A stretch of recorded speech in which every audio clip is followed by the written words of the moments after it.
Okay, welcome back. Hopefully no more fire alarms. Let me introduce our next speaker, Nicolas Brousson, the founder and CEO of BlaBlaCar. VNV invested in BlaBlaCar in 2015 and currently owns about 13.7%.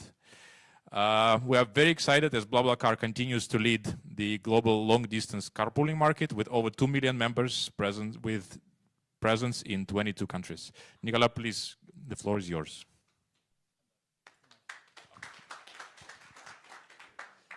Thank you, and thank you, Per, for inviting us again. It's been almost 10 years, a bit more than 10 years, in fact, you're right. So we'll both present. I'll give a quick intro, then Pierre-Antoine, who's the Chief Strategy Officer, is going to tell you what we do, essentially. I think most of people probably know what we do, but where we're at, how the company is going. And I'll come back, essentially, at the end to tell you where we're going, and that's going to lead to Q&A, I guess. So one of the slides I like to start with, which is, I think it's been the same slide or some version of the same slide for many years now, is to remind us what we're trying to solve, like why we exist. And fundamentally, it's good to remind ourselves that mobility in general, not just cars, but mobility is roughly a third of global emission. And if you look at within mobility, you realize that private cars is essentially like the biggest emitter of CO2.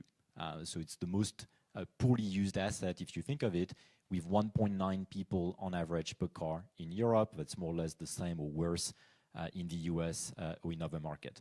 So that's why we started the company. Fundamentally, we thought that's kind of interesting that if you think of that car with those empty seats as having value, not just from an environmental standpoint, but from a financial standpoint, you can create potentially a very large network based on those empty seats in those cars traveling around anyway. So today we have like a pretty strong impact, not just by offering carpooling on the platform, but offering other means of shared transport on the platform. So today, if you look at out of the 100+ million members using BlaBlaCar, we have like an average of 3.2 car occupancy, and we lower CO2 emission. So with that, I'll pass the mic to Pierre-Antoine, who's going to go through part of the presentation. I'll just come back, as I said, a bit later. Thank you. Hello, Pierre-Antoine, leading strategy and M&A at BlaBlaCar. Quickly telling you what we do today. BlaBlaCar is basically a company that matches what we call supply and demand for our market. Supply is both C2C and B2C. On the C2C side is really people like you and me taking your car to go somewhere for a weekend or whatever for usually quite a long distance, let's say 300 kilometers or 400 kilometers. And you can publish your trip on our platform to have more people in your car and to reduce your costs. So this is really a C2C play. And this is the starting point of the company, as Nicolas just mentioned. And then we expand it to a B2C play, whereby we are aggregating some bus operators and now train operators on our platform to allow our passengers or the demand to select what they prefer for a particular trip. It can be a carpooling, can be a bus or a train, can be a mix of both. So this is what we call the supply. And then on the other side of the spectrum, we have the passengers.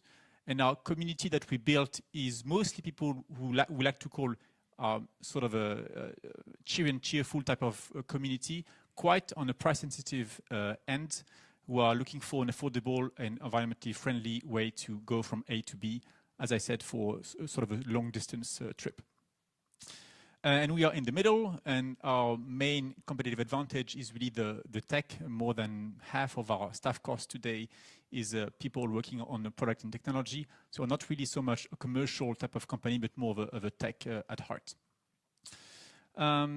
Today we have mostly two main brands. The one that was created when we started off the company about a decade ago, BlaBlaCar, which is really famous in countries like France, Spain, or Brazil, or India today. And we also acquired a company called Obilet last year, and we're keeping the brand and the tech because it's the market-leading OTA, as we call it, online travel agency in Turkey. So this is the company that people use to buy a bus ticket, flight ticket, now even a hotel room in Turkey. And they own about 90% market share on the bus market. So this is really a brand that everybody knows in Turkey. To summarize a little bit where the vision is for us, we aim to become the category leader of what we call the intercity segment. You know that for city transport, Uber is the market leader. For hotels, Booking.com. For shared accommodations, Airbnb. I should have put Voi for micromobility. You can trust me, I'll do that next year. But for the intercity transport, it's hard to think of a global leader today. Because, of course, there are local competitors in all the markets that I've mentioned. There is no company having just one global tech enable passengers to book a train or carpool or a bus globally, and we aim to take that spot. There are a few macro trends, I'll go quickly on that are sort of tailwinds for BlaBlaCar. One of them is the fact that for the bus and the train markets, those are huge markets where we today have a really small market share. The second is that the carpool business is something that is really unique. Many companies try to do that. There's only one that is doing that at scale. It is BlaBlaCar. Also, when it comes to buses and trains, it is becoming more and more deregulated with more competition. Especially, you can see that in Western Europe, where there used to be only one train operator per country. Now there are more and more in all the countries, and this gives more space for middlemen, for platforms that can help consumers compare prices, compare the options, and find the best one. And this is also one of the things that is a boost for BlaBlaCar. And finally, because we are one of the few companies in the transport business that helps reduce CO2 emissions and not increase it, it can also help us back or find some help from governments in different countries. We had one collapse that we had in France that we might talk about a little bit later. But actually, we also had at the same time a new scheme in Spain, which allows us to generate some revenues, as we call them, some green revenues. And we also will be able to generate some CO2 credits and sell them in Brazil and India and Mexico. That's the plan. So indeed, we do see that because carpooling mostly is a mode of transport which allows to reduce CO2 emissions, we are also able to generate revenues from that. Telling you a little bit more what carpooling is and how it works, because it's not so easy for people who have never used the product. It is really a C2C play, whereby somebody like you and me, if you want to go for a weekend or you want to see your family, you are able to publish your trip on the platform, on the app, and then the app will find you some passengers that can go, that either do the same way or do half of the way, and then you can take them along the trip. And the idea is for the drivers to reduce the costs by sharing the cost of the depreciation of the car, the gas, and the toll, and stuff like that, without making any money from it. And that's why it's C2C and not B2C.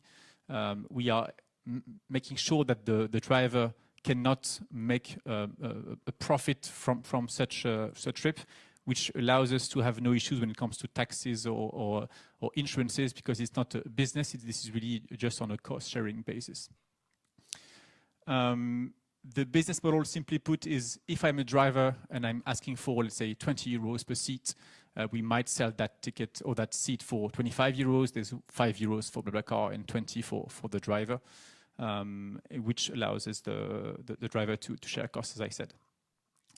One of the main assets which really surprised me actually when I joined the company, because I used to work for Booking.com before in Amsterdam, is the fact that because this product is so unique and because there is no competition, or at least direct competition in the carpool business, we are able to create a sort of captive demand where we don't need to pour a lot of money into marketing to acquire users, especially passengers.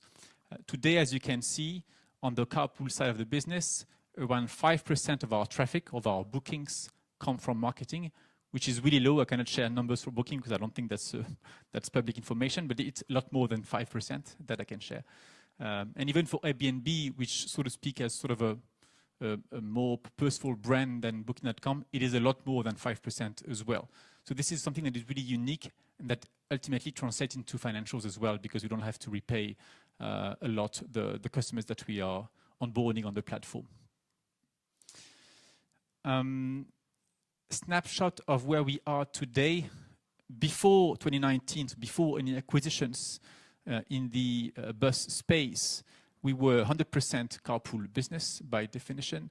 And today we are more or less 50-50 between buses and carpool, including the acquisition of Obilet, which I mentioned earlier. So we diversified a lot our portfolio, allowing customers to choose more and more in different countries. So we did acquisitions in Eastern Europe, and we also launched organically our bus marketplace in Brazil, knowing that Brazil is a huge bus market, a lot more than what you can think of in Western Europe. And our growth in Brazil is quite phenomenal. I think there's a slide on that later. Leading today to, as I said, a spot where our business is more or less split 50-50 between bus and carpool. Finally, on my side, with the impact of BlaBlaCar, which we are quite proud of, auditors validated our approach to estimate that around 2.5 million of CO2 emissions were saved thanks to BlaBlaCar in 2024. And I've looked at other companies who claim to have such impact, and 2.5 million is a lot. That I can say with confidence.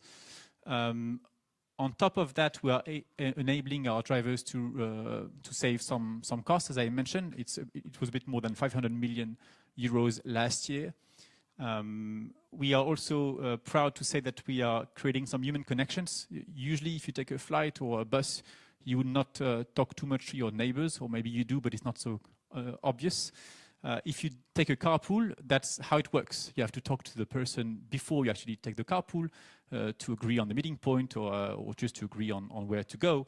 And then if you take a 5-hour drive with your driver or passenger, if you don't talk, it might be a little bit long. And that's why you have lots of stories of people who actually met and got married thanks to BlaBlaCar, and it's quite incredible. We also have stories of people who admit that they have shared a secret to the person they have carpooled with, things that they have never said before, or the fact that people say they trust more their carpool drivers or passengers than their own neighbors, or stuff like that. But it's sort of funny to say, but it also means really something. That's also why we have a captive demand, as I mentioned, the fact that we don't have to pour marketing to have people on board, and that's also why we have a huge NPS, Net Promoter Score. It's around 65 today. So although it's sort of a niche market, just the carpool, not bus and train, but carpool is sort of a niche market. But people who use the product really, really love it. They see the value of it when it comes to the environment, when it comes to the savings they do, and also when it comes to the human connections that this entails. And this is also something that we are proud of. Last point, and then I'll leave you there. I didn't mention that, but if you think of bus and trains, it is quite efficient, especially for trains, for, as we call them, top axes. So if you go from a city to a city, especially if it's a fast train like in Western Europe, nothing beats that. But if you want to go from a village to a city or a village to a village, you don't have any bus and you don't have any trains. And this is really where carpool can thrive. And what we aim to do is to have a platform where the passengers can compare the different options between trains, buses and carpool, and depending on what they need, on what makes sense at that given time, they can choose between carpooling, bus and train, or even combine them. And this is something that no other company can do.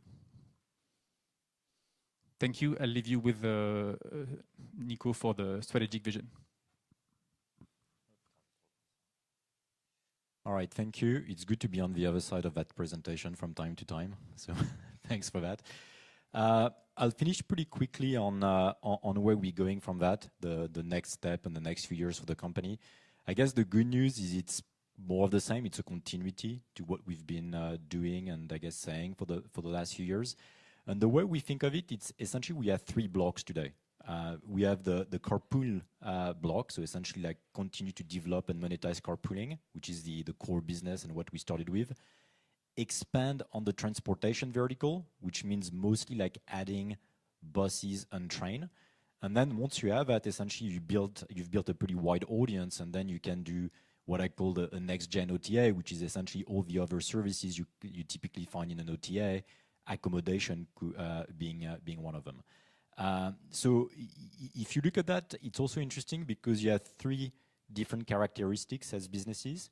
If I look at Carpool alone, if we were to isolate purely what we do with Carpool, today it's highly profitable, right? So today that's kind of the EBITDA and the cash flow generator for the company, and it's fairly mature. So it looks like standalone, it would look like a private equity deal that you could leverage. And essentially what we do today, it's two things. It's really sort of like growing the existing monetized markets. And in emerging markets like India and Brazil, we're still building the audience that we just starting to monetize in some of the market. But today, I would say on this one, the risk of execution moving forward is pretty low because we have like a pretty established playbook. We already have like a pretty large audience. So it's really about like pace of monetization of that audience. And we pace that not to break essentially the C2C marketplace dynamic. Then what we've been really investing on in the last sort of 4 or 5 years now, with a bit of a parenthesis with COVID, is how do we build on top of that the B2C layer that Pierre-Antoine was describing, which is connecting buses, connecting train for the same audience. So today we started with Western Europe. We've done that also in Eastern Europe. We're now doing that in Brazil. But the point is really, as Pierre was describing, to leverage the fact that we have free traffic essentially on the platform. So once we've built the brand with carpooling in countries like, again, France, Spain, Brazil, and so on, we have like a huge competitive advantage compared to a local OTA, which is the fact that we don't pay for the audience and we have very strong repeat of users on carpooling. And those users are essentially the same guys also booking buses and train and other type of transport. So today that's a faster growth vertical within the company. That's something we invest in, so we pour more marketing into that than we do into Carpool because we are accelerating. And I would say the same thing, it's more of the growth play of the company. Maybe to visualize that with two countries that are pretty important for us, so it's Brazil and India. What you see here, so in light blue, I don't know if you can read the numbers, but I'll describe them. Light blue is the number of passengers booking carpooling trips in Brazil. Same thing for India at the bottom, right? So you can see that pre-COVID Brazil, we had roughly 5 million passengers on the platform booking carpool trips. In 2024, we have 16. This year should be 18 point something. And we started to build buses in 2022 in Brazil. And that's the dark blue you see growing on top. And that's going to double again, roughly speaking, this year. So that's kind of the speed of carpooling being deployed. And then we add buses on top of that. The revenue generated today by Brazil, when we talk about P&L or numbers, today is close to zero because we're just starting to monetize carpooling. So to some extent, like the cost is already built into the company, but the revenue is yet to come. Even more impressive right now is India. So in India this year, in 2025, which is not on the chart, we'll do about 20 million passengers, and we're still growing above, like around 50% year on year. So we feel like India is probably like a massive market for us, and we have not yet started to build the bus layer. So a big part of like the future growth of the company, but also future EBITDA as we monetize the light blue is on this chart. It's not just those two countries, by the way. It's the same story for Mexico at a slightly lower scale, but also countries like Serbia, Croatia, are not yet monetized. So to give you a sense, we have roughly, 270 million of GMV unmonetized today, growing still pretty fast that we can monetize in the future. And then I would say the last stage of growth, which we are already exploring in France and to some extent in Turkey, is once you have all of that, essentially, and you have this sort of captive audience, then you can start to build like a larger OTA play, which comes from like combining trips together and also exploring things like accommodation, which we're doing, for example, in Turkey, where we have like a pretty fast-growing accommodation business. So here you more the venture side of the company, I would say. Those are pretty small today. They don't impact the P&L all that much, but it's pretty high growth. Those are like the 2024 numbers in a nutshell, and then we can dive into maybe more numbers during the Q&A. So essentially, it's close to 2 billion, 1.8 billion of GMV being transacted on the platform. 135 million passengers, should be a bit above 150 this year. Company has been profitable since 2023. And maybe important as well, it's close to 40 million active users, so active people generating those trips. So sort of the audience we work on is pretty sizable. And then again, like for us, we see that as the pool of audience we can sort of cross-sell to in the future. So that's it for us. I think we have Q&A, but thanks.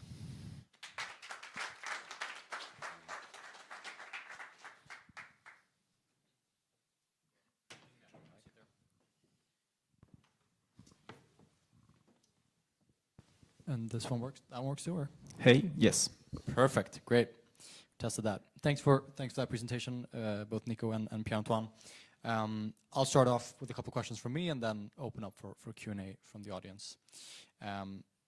I'll start off on the point where you kind of ended, or the second to last point around a large share of the GMV not being monetized. You mentioned the 270 million GMV figure. I guess majority of that will be Brazil, India, to a certain degree Mexico. Where do you see that figure? How do you see that figure kind of evolving in the next, say, 5 years? And what share of that will be monetized when we meet for VNV Capital Markets Day 2030?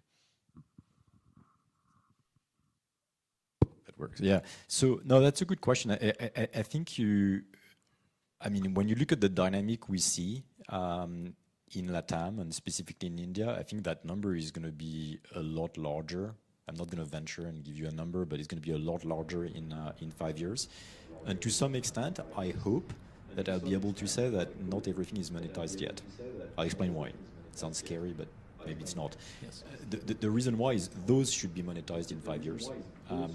But if we look at that today, we had like a pretty strong product market fit in emerging market. So if you look at sort of the hit ratio of launching carpooling, it worked in most markets. You have a few exceptions, but in general it worked pretty well. And today there are a lot of markets we have not tapped into. Rest of LATAM, we should do pretty easy. Mexico works, Brazil works. We should do the rest of those countries. And there are lots of places we have not yet explored, like Southeast Asia. So like you take Vietnam, Thailand, Indonesia, and so on, where essentially if you look at like the transport layer in those markets, the size of the population, the car ownership, I mean, any rational metrics, you would think those countries should have like a pretty good product market fit. So to some extent, we should replicate the playbook. And I hope that in 5 years, we have sort of like those new cohort of markets growing, and essentially India and Brazil are more into the phase of now it's monetized and we have buses and we're thinking maybe about, as I said, like was the third phase of growth on accommodation and other things we can build. So, but clearly, like if you, maybe a different way to answer the question, clearly we do see very high potential in those emerging markets.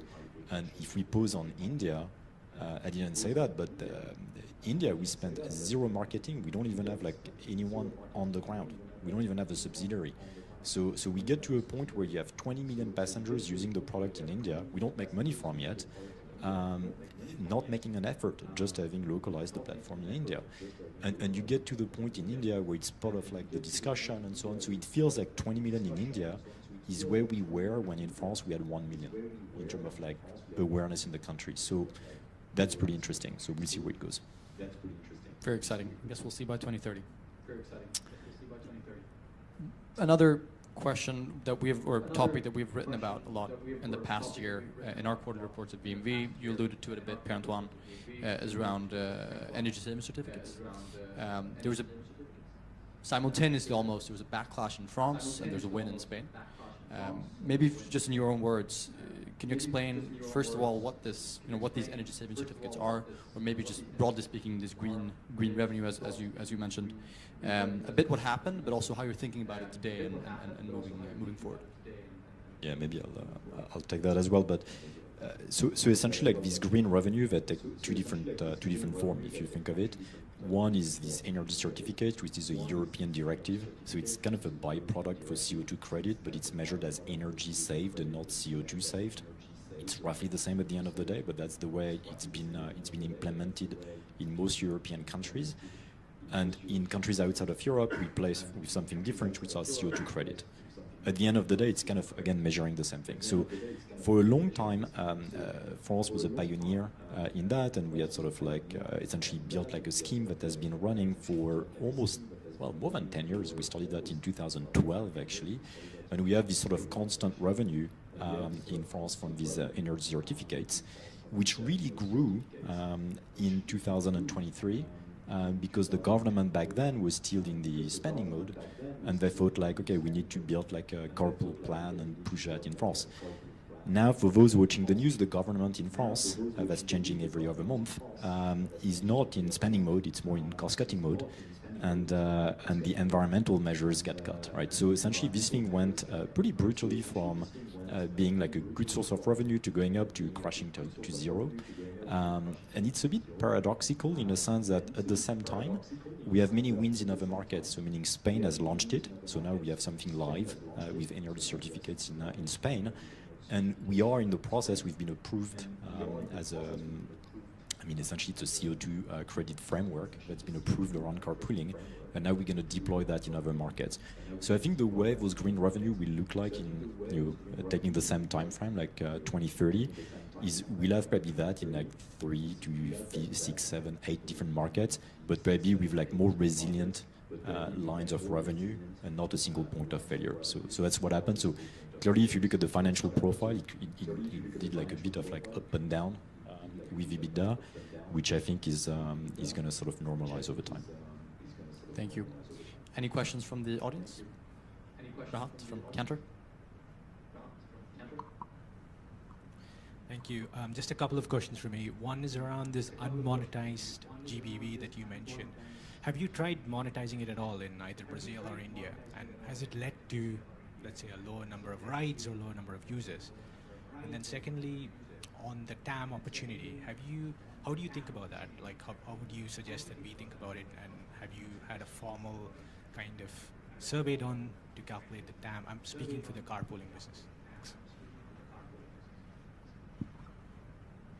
Thank you. On your first question regarding the monetization of carpooling, so you mentioned two important markets for us, Brazil and India.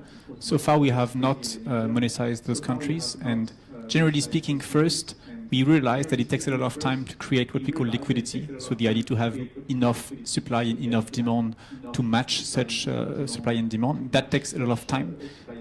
And what we've seen even in the first country that we launched Carpool in, which was France, it took us years to be able to have enough critical mass before actually monetizing. If you monetize too early, you might just break the liquidity and your business just might die. That's why we believe that as long as there is high growth, we're happy to see it continue grow before actually monetizing. Today is the day where growth in Brazil is not so high in a way that we believe this is the right time to start monetizing. Growth was about 20% year on year in Brazil when it comes to the carpool business. And this is when we believe this is the sweet spot to start monetizing, because we are working on that right now. But it's just the initial phase, so not much more I can say about this today. Whereas for India, growth this year is around 55%. It was around 70% last year. We're happy to see it grow. I mean, if we had like a cash issue and we needed the cash and we needed more EBITDA, we could actually monetize almost overnight. But we believe that waiting a few more years before growth taps off will create more revenue long term and more value for the company overall. That's for your first question, if it helps. On your second one regarding the TAM, that's actually one of the questions that I asked when I joined the company. What is the TAM of carpooling? And I think the answer that Nico gave me was, I don't know. And in a way, it's an easy but fair answer in the sense that there's only one company doing that in the world that is at scale. It's BlaBlaCar. So you could say, the TAM is our GBV, but it doesn't really make sense because it's growing and it's still a niche a niche market. So another way to think about it is look how many cars there are on the road. This is sort of the TAM, because what we do is enable people like you and me to share seats in your own car. So we know the potential is huge. That's true. But to go from a potential to real market, you need to educate people and to make them try, which is hard. And that's why I would be a bit, maybe this is not a really fulfilling answer, but it's quite hard to think about the TAM. Maybe last thing I want to say is that when combined, with the bus and train offering, which we are doing now, you immediately expand your TAM by quite a lot, because these are markets where you have lots of players globally, and this is really where you can take your carpool audience and monetize it more by offering them other modes of transport. Sure, thank you. Just a quick follow-up. In terms of the train business, the commissions there, if I'm not wrong, are like low single digits. Is that like also, does that also mean it's lower margins compared to the other businesses? And do you expect then therefore margin dilution in the future when it grows? Thanks. Can I take that? Yeah. So good question. And indeed, on a standalone basis, the train market, especially in Western Europe, is not so interesting in terms of margins. So you would think, yes, it could dilute the overall margins. But the thesis for us is that it is a pool of demand that then can fuel other businesses, mostly the carpool business, which is highly profitable with very high margins. So we don't really think of it as a standalone business at all, and we would not have started with that if we wanted to just to be if we just wanted to have let's say interesting business, because it's not really interesting standalone, but if it creates synergies with our carpool market, if we can see that by offering train options, we have more people on the platform, and some of it convert also to carpool, then it can create a really profitable business for us. We are still quite early stage for the train, because we only started connecting Spain operators last year, and we connected SNCF in France only this year, so it's still quite early for us. But the thesis is really the idea to combine train and carpool, knowing that many people use train in Western Europe, a lot more than they carpool. It's a much bigger business, and combined, it can be a really profitable business for us. Jörg? Yes, so a couple of boring questions maybe, but VNV has spoken about 20 to 25% PAX growth last year, and that the year-to-date figure in terms of budget is ahead of budget. So if you could just add some more color there, maybe what are we talking about in terms of pro forma growth this year or in 24? And then second question, you obviously hinted about the future IPO in the coming years. Is that still on the table, and can you say anything about the timing? I'll take the first question, the boring one, as you mentioned.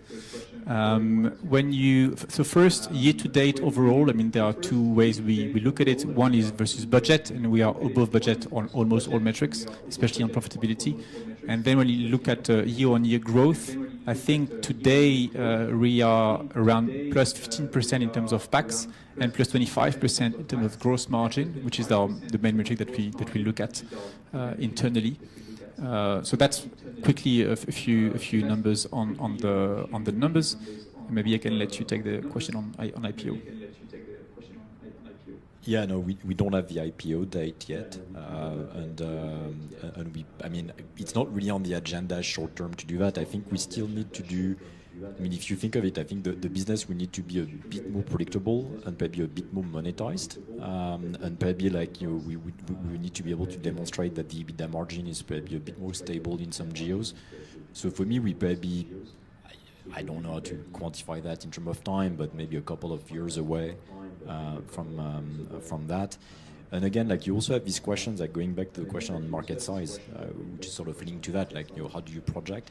That's the tricky part with some of the emerging markets. So it'd be good to see like how far we go in Brazil, how far we go in India, because to tell you the story of India, we started that 10 years ago.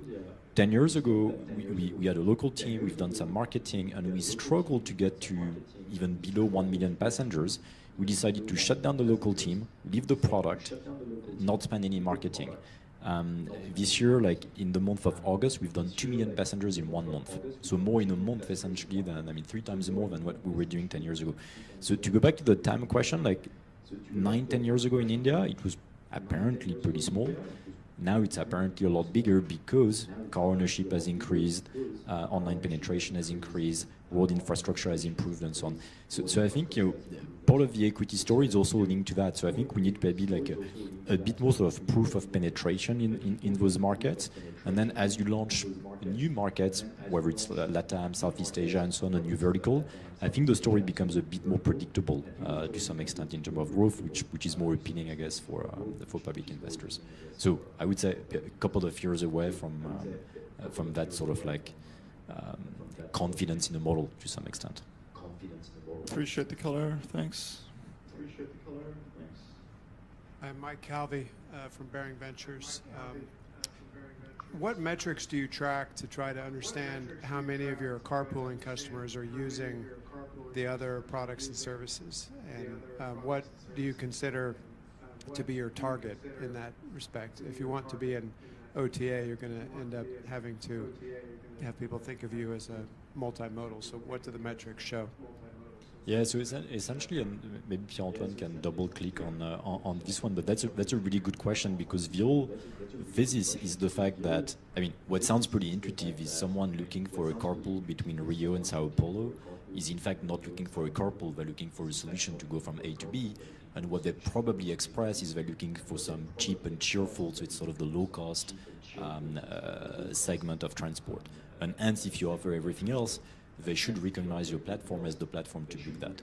So essentially what we measure over time is the progress of, like, within cohorts, how many people start booking other means of transport. And we look at that from, okay, how did they enter into the platform? Did they enter as a carpool user or as a bus user? Obviously in the early days, mostly as a carpool user, because that's the key metric. But we see how many essentially transition to that. And the other way to think of it, it's purely a CAC to LTV game, right? So you acquired that carpool user, passenger, for the most part, with a pretty low CAC. And the question is, as you start monetizing carpooling and as you start offering buses, do you increase the frequency of that user? Do you increase the LTV over time? So those are the metrics we look at. And the markets which may be the most at scale are either Eastern Europe or France. So I don't know if you want to maybe double click on that, but that's the key, essentially, like to demonstrate that we do increase that CAC LTV and that LTV becomes a multimodal. Yeah, maybe to give you one concrete example, because we are doing really that today in Brazil. So Brazil, this year will do around 18-19 million of seats just in carpool. And when we survey such our users, do you actually take buses as well in the year? Most 100% of them say yes, we also take buses from time to time, depending on what they want to do. But they never use buses with us because we didn't offer buses. So now what we want to do and what we want to measure is how many users are doing both in a given year, both carpooling and buses. And we are starting from 0. And we know that ultimately the goal could be 100% because they all do both. Every person who does a carpool also does a bus trip in a given year. And we are only quite early in this curve because we launched the business not early, just 3 years ago really in Brazil, the bus business. But there's a huge potential because we know that our users use both, and the idea, or at least the economic thesis, is that we'll only have one marketing budget for both, so we have sort of economies of scale, whereas our competitors do need to spend marketing because they don't have any demand through the carpool business, which is our core advantage. I think we had a question up here from Boris.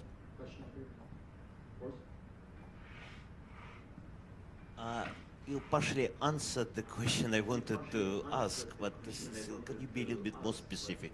Like if we take France or Europe as a monetized developed market, what's the difference in margin between carpooling and sort of train bus, like the margin here and the margin there? That's question. number one. And number two, like you said that you want to be like a new type OTA, but in a way OTA is not a very good lucrative business. Like if your value is really in pooling, then maybe instead of sort of thinking about doing these trains and other things, you should do Indonesia, Thailand, or whatever, and spend your money on doing something which is really making money and shareholders' value. Maybe I'll answer the second part, and I'll let you go on the more maybe analytical first part. But I tend to disagree on the second part, because if you look at like a lot of C2C marketplaces, you take Airbnb, it's just more blended, but Airbnb started with like a C2C marketplace. Today, Airbnb is a mix of C2C, probably composing, I don't know if people have the numbers, but 10% of the 20% of the GMV, and they became like a very powerful short-term distribution rental. That's what they do. That's B2C. That's fundamentally an OTA play, and on that sector, they're both doing pretty well. So I think OTA standalone on a sophisticated, concentrated asset like train that was mentioned is a terrible business. I think if you look at an OTA combined with C2C, where you have like very strong inbound traffic, very low CAC and so on, I think it becomes a pretty strong business. So if we look at our business in Turkey on buses, the metrics are just very, very good, and the profit margin is very, very good, and you end up with a dominant position. So I think combining the two is pretty powerful, because you need to find the right equilibrium, but I think you get the best of profitability and scale, and you end up being mainstream. So I do think combining is not new, it's not that creative, it's what's been done essentially in many of these marketplaces before. And to some extent you're right, we could say, let's just be a pure play carpooling. I think it's just harder long term to define that as a category though, right? So to some extent, like being public and so on, I think you need to broaden your category a bit. So it helps essentially broadening the category to travel. And then you have lots of peers, and not, again, in OTAs, you have good and bad peers. Booking is a pretty good peer, Airbnb is a pretty good peer. And if I may continue on that thread, Nico mentioned really large companies which are obviously successful, like Airbnb and Booking. But even if you think of smaller OTAs which you might not know, such as Obilet, which we acquired, or even ClickBus, which is the Obilet of Brazil, so the platform that people use to buy bus tickets, those companies are growing and very profitable. So they are actually creating a lot of shareholder value. And we see that, although they are much smaller companies than Airbnb or Booking.com.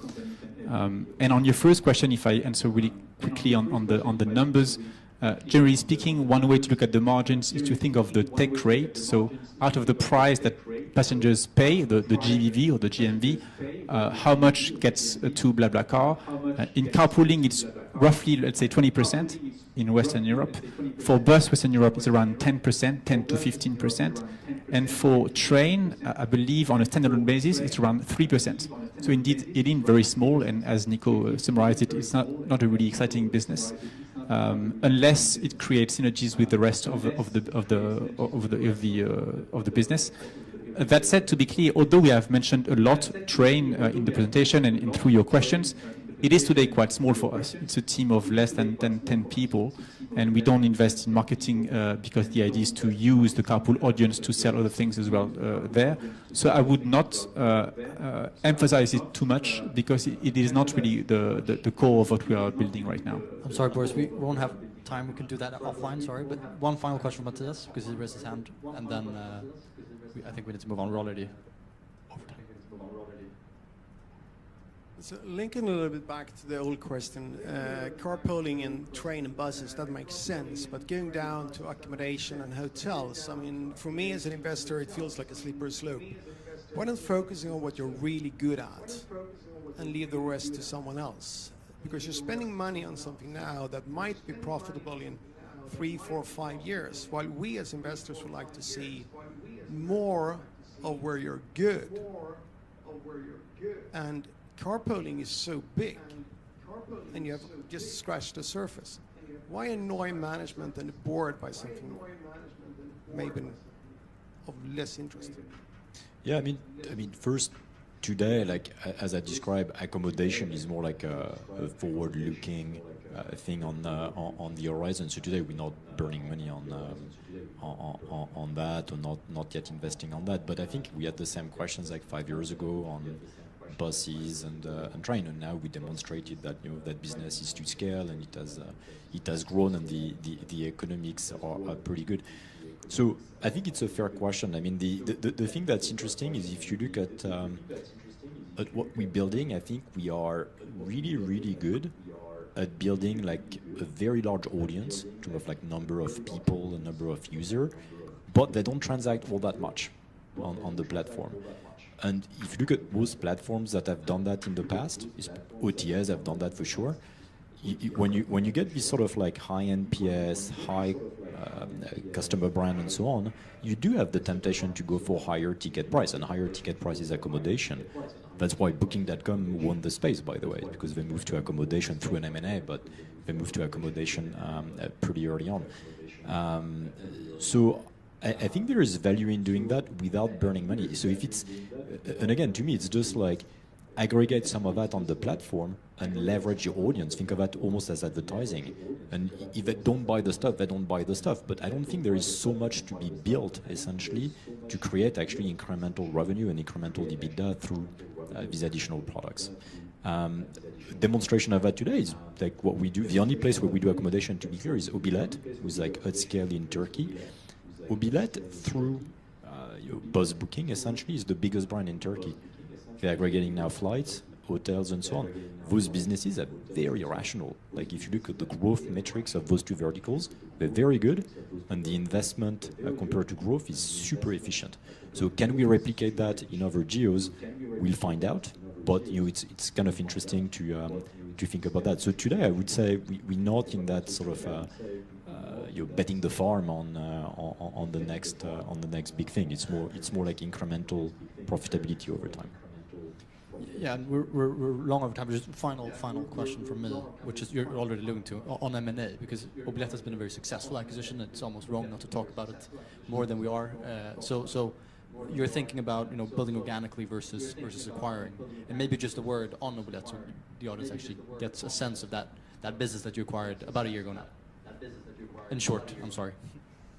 No, but super short. I mean, we acquired Obilet because they were the leader in Turkey, and Turkey was sort of missing on the map. We had carpooling, but essentially it allows you to get leadership, and essentially they have like this very strong brand on which you can build. So today, maybe going back to your question on OTA, they have very good profitability and very good metrics because they're number one. So that's also like, to me, like you can only get to that multimodal play that we describe when you have like very strong brand presence, very strong sort of traffic on the platform. If you have small traffic, your CAC to LTV becomes like pretty bad essentially. So Obilet has been a good M&A because, I mean, maybe in a nutshell, because we also acquired that in 2022, and I've known the company since the beginning. I met the guys when they started the company in Turkey 10 years ago, and the company was in that sort of like post-COVID recovery, and I think we sort of priced it at the right time, essentially. So it was a good move. Excellent. Thank you, Nico and Per-Antoine, and yeah, round of applause.